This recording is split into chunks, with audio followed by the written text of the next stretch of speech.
Welcome to this week's Ask Amy. Today, as we approach April and tax season, we wanted to talk a little bit about taxes, and we wanted to talk with the IRS. This is Special Agent Mark Wilson. You are not a tax preparer. You are not an agent. You are, well, you're a special agent, but criminal investigations. Right. And so we thought it was a good time to talk on this subject, but it might not be what you're thinking at home. What do you do for the IRS? I'm on the, most people don't know we exist, but I am a criminal investigator with IRS Criminal Investigation. I am a U.S. Special Agent, same title as FBI or DEA, ATF, GS 1811, but I am assigned to IRS, and I work criminal tax fraud and other related financial crimes. I mean, so you do the type of tax fraud where somebody is trying to not pay all the taxes that they owe. So I'm not interested in somebody that makes an honest mistake. Yeah. You know, a grandma that calculates her medical expenses wrong. We're going after those that try to defeat or defraud the federal tax system, which is a very small part of the population. I mean, overwhelmingly, the majority of Americans honestly and voluntarily pay their taxes. This is the folks that are either failing to pay over the withholding taxes or are involved in some other financial scam or other crime. All federal crime deals with money, and we are the best at following the money. And we are the criminal investigators of the government that specialize in financial fraud. Awesome. And where I wanted to speak with you, where I thought it was really interesting and where it might apply to a lot of people watching this and listening to this, is how these people who just want to get their taxes done and pay their taxes get scammed by criminals. We see it every year. Like how? Yeah. What do you mean? Well, so a lot of times, as it relates to tax season, we will see, you know, folks that don't know how to prepare their returns. They actually, you know, they want a professional to prepare their return, go and get unwittingly scammed by the professional, whether they promised a larger refund or, you know, a too good to be true scenario. And so kind of what I want to talk about today is kind of how to avoid and what you can do to really make sure you're going to a legitimate, honest preparer that is recognized by the IRS. Yeah, and what I do, just sort of helping consumers, I usually hear from people after they've hired somebody, their taxes have been done, they've been sent off, or supposedly they believe they've been sent off, and then months later they're waiting for their refund. And either the tax preparer that they hired is, you know, the storefront's closed, or they can't get in touch with them, and then they're calling me, and there's very little that I can tell them. I mean, do you guys get a lot of cases like that? Yeah, and that's twofold. I mean, you will have the returns that were honestly prepared and everything on them is correct, but maybe there's a delay in processing. That is not what we do. And the only thing I can say is go to irs.gov. There's a tab on the main website called Refunds, and there's a lot of information in there. What we are specialists in is the fraud aspect. So the people that do get scammed, both knowingly and unknowingly get scammed by a unscrupulous tax preparer. Yeah. And you've worked a lot of those cases? Several. I have, yeah. And I've been on approximately 17 years. So I have worked several of these cases, both in Alabama and Texas, and then have assisted on multiple others with other agents that were working them. So if you had to say like one, I mean, you know, probably dozens of cases, but one common theme in most of those where somebody unwittingly hired what they thought was a tax professional to do their taxes and didn't realize that, you know, they weren't being filed correctly or this person was out to steal their identity. I mean, is there one common thread through most of these that if people knew this or saw this, it would be a red flag? You know, the old adage of, you know, if it sounds too good to be true, it probably is. And greed, I would say, would be the common theme. I mean, obviously, we all want a refund to begin with. We don't want to have to pay extra. You know, it's all based on how much you had withheld and and how much income you have. But no preparer can get you a larger refund than another preparer. Okay. And ultimately, you're responsible for what goes on that tax return. So while you're having somebody prepare it, you're ultimately responsible for what's reported. And the best thing you can do is ask questions, lots of questions from your preparer, and make sure the preparer is asking you questions. And then there's a few other things to kind of look out too. But at the end of the day, you need to understand everything on that return, and that preparer should be willing to go with you over that return and give you a copy of that return and let you know how much you owe or what your refund is. If they won't do any of those or they're kind of balking, I'd run. Right. And I think this is where it gets not complicated, but people say, oh, I don't know how to do that. I don't want to mess with that. So I'm just going to pay this person to do it for me. So then they're not asking the questions because they're thinking, this is above my head and I don't want to think about that. That's why I hired someone. Listen, it's the same for everybody. I mean, nobody is excited come January 1st about the tax season coming up. We all have that obligation to file our taxes. And the thing I can say is, yes, it does take time and it does take effort. And none of us want to put forth that time and effort. But if you don't do it up front and there's an issue down the road and you are victimized by fraud, it's going to be 10 times the work and effort to get this straightened out. Right. And you could be subject to an audit. Yeah. And this sort of phony tax preparers or tax preparers that are scamming people, those are some of the people that you guys go after. How hard is it to sort of unwind that and investigate those cases? Do they take... It depends. Yeah. It depends. One, we need the public's help. We need them to be, witnesses on our case that come forward if they've noticed something is not right on their tax return. It's best they come forward and let us know, and we'll share some information on how to do that. But definitely, we need their help in identifying it. There's some preparers that do the same scheme over or the same couple things. And we have these scheme development centers across the U.S. Then they have powerful computers and they can kind of generate and collect everything and see patterns. And that gives us the initial lead a lot of times, unless we get it from the public. But then there are preparers that, try to, we call them ghost preparers, where they don't sign their name to a return. Yeah, why would you? Why would you, right? Well, then it's even more so on that individual. And that right there, if a preparer does not want to sign your return, again, run. There's a problem. Right, there's a problem. Yeah, and I mean, I think a lot of people might be surprised that whenever they go to one of these tax preparation companies, whether it's somebody spinning a sign out in front of a shopping center or, somebody else in an office building, that you don't have to have any sort of license or schooling or education to say, hey, I'll prepare your taxes for $50 or some percentage of what you get back. Right. You should ask about their background, their education, if they've had any training in preparing taxes. Everybody that is registered with the IRS to prepare tax returns will have a P-10 number. So that's at a minimum. They should have that. If they don't have the P-10 number, definitely avoid. But there are lots of honest, hardworking tax preparers working out of their living room. And there are unscrupulous tax preparers working out of one of these major corporations that you'll see. There's no one fail-safe, but generally making sure that they'll take the time to go over the return with you, because again, ultimately you're responsible for what's on that return. They're willing to let you ask questions, give you a copy of the return, let you know exactly how much you are going to owe or get a refund before you leave, and they're willing to sign the return. All right. Yeah.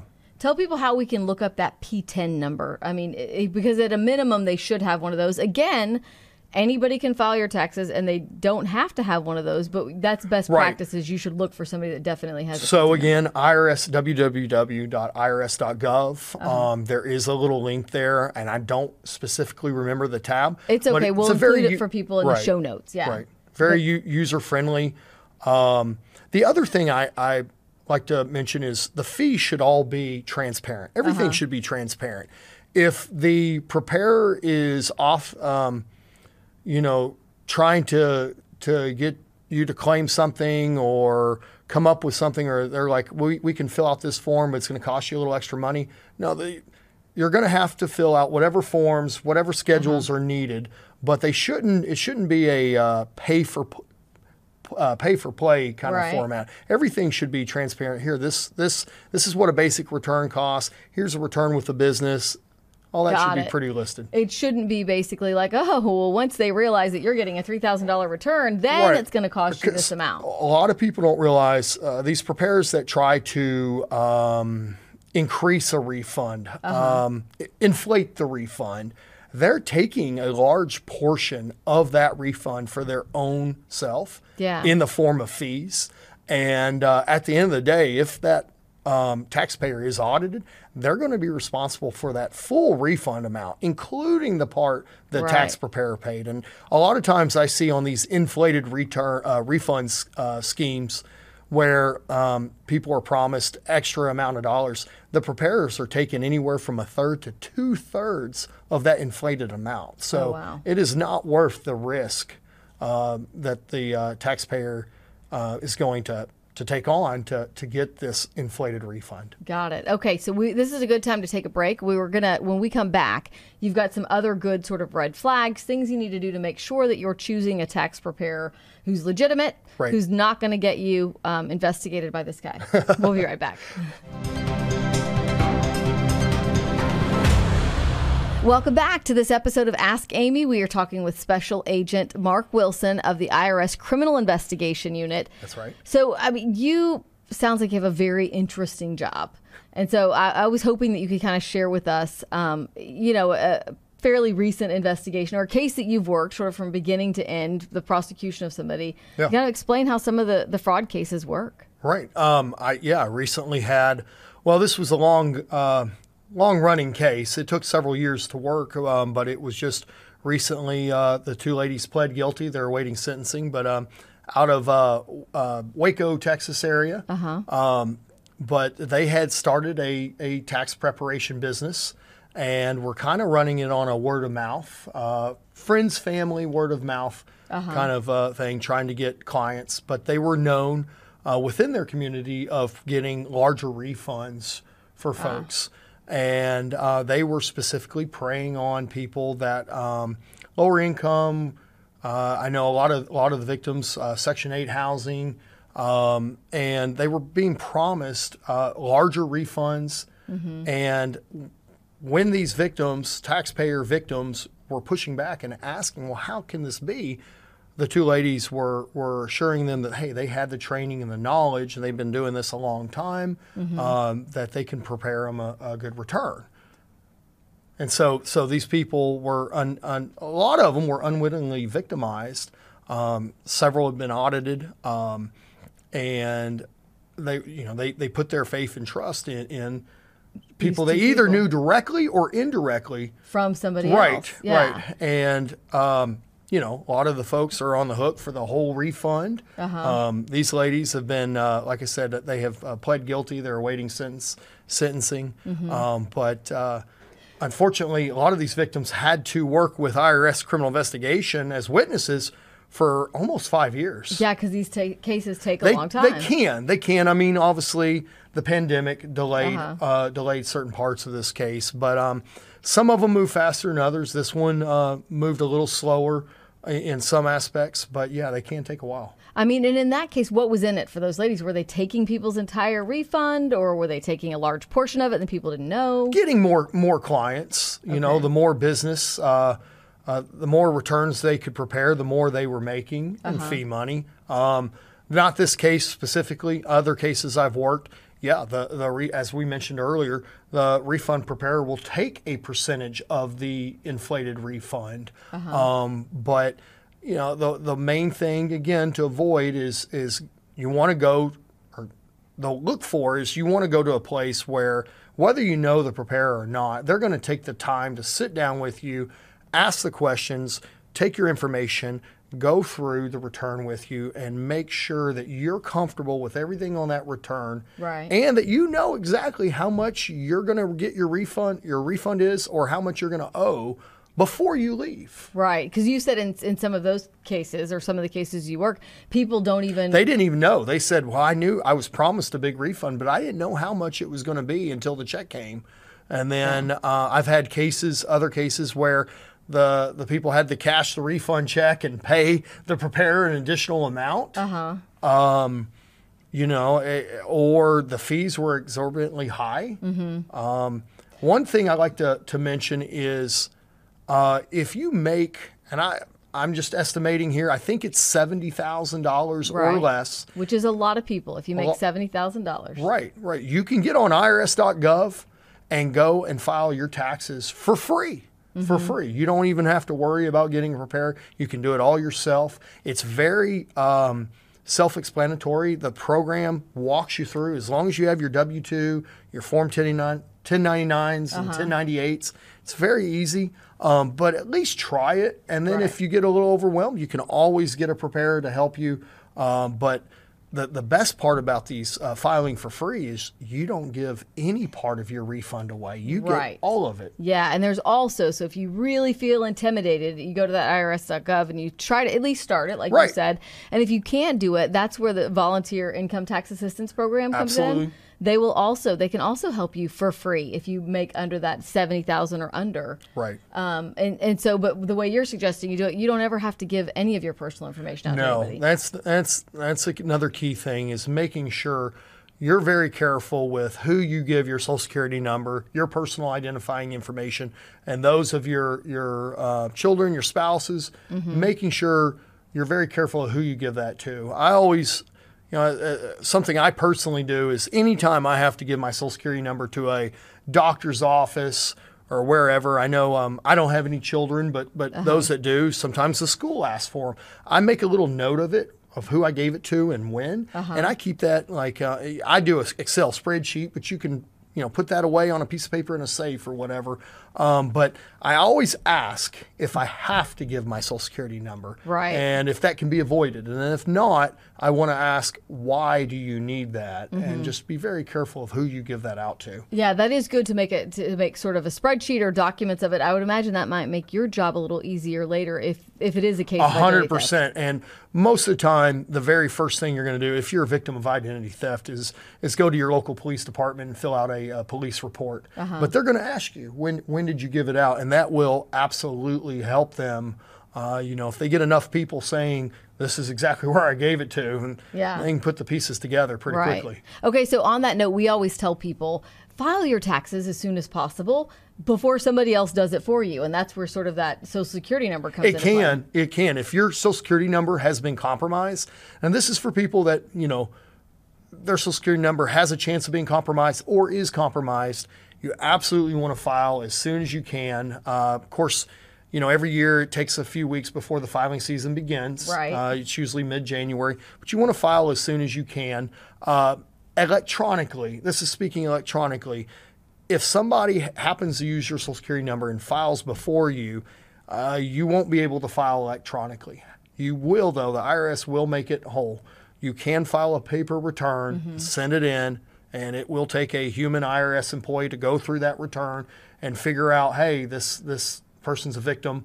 But that delays everything, and it delays the refund. And a lot of people count on those refunds. And a pretty shocking, disturbing way to find out your identity has been stolen when the IRS says, sorry, somebody's already filed a refund under this Social Security number. You can take a step. I know the IRS has started issuing pens to taxpayers, and they can apply either through the mail or hopefully through the internet would be the easiest way, and get your own PIN number.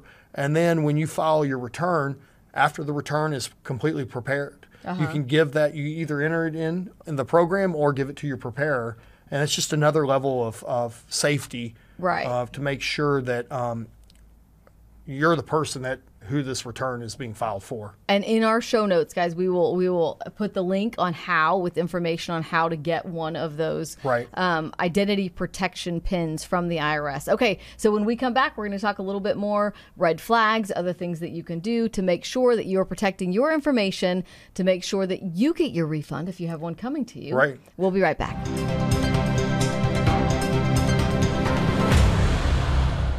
Welcome back to this episode of Ask Amy. We are here with Special Agent Mark Wilson of the IRS Criminal Investigation Unit, talking to us about getting ready for the tax season and making sure that we don't get scammed, because you've seen a lot of these scams before. Right. And so one of the things that we talked about was things to do and not to do when you're looking. If you don't have a person that you always go to, a CPA or some sort of tax preparer, why is it important to find somebody who's available year round? Because we see a lot of these places pop up just for the tax season. Right. Yeah, a tax professional or accountant, they're going to be open year round. People have business questions and other tax matters year round, and they're going to need help. And, you know, obviously you can file and apply for, or apply and file for an extension to file the taxes. And I think that runs until October 15th. So, yeah, most of the legitimate places are going to be open year round, whether it's a CPA, accountant, or a tax prep business. Now, it's not to say the temporary location might not be open year round. You know, sometimes at these major stores, you'll see like a small tax prep business open for the tax filing season, and then that business won't be there anymore. But the company itself or the individual itself should be available year round. You should still have a contact, a way to reach them, to have questions, follow up about your return or any follow-up questions. Right. Okay. Right. All right. That's a very good point. The other thing that we hear a lot of complaints about are these robocalls. And so I get them too. Yeah, right. I know robocalls are actually down. Did you know that? Yeah. So the FCC, they're actually reporting fewer robocalls at the end of last year and at the start of 2023. Right. But they're warning us that those IRS calls are going to start ticking back up, the fake ones. Right. It's funny you say they're down, because I know like you get complaints, and yeah, I hear about it all the time. So I wouldn't know they're down because we get. But yes, IRS will never threaten.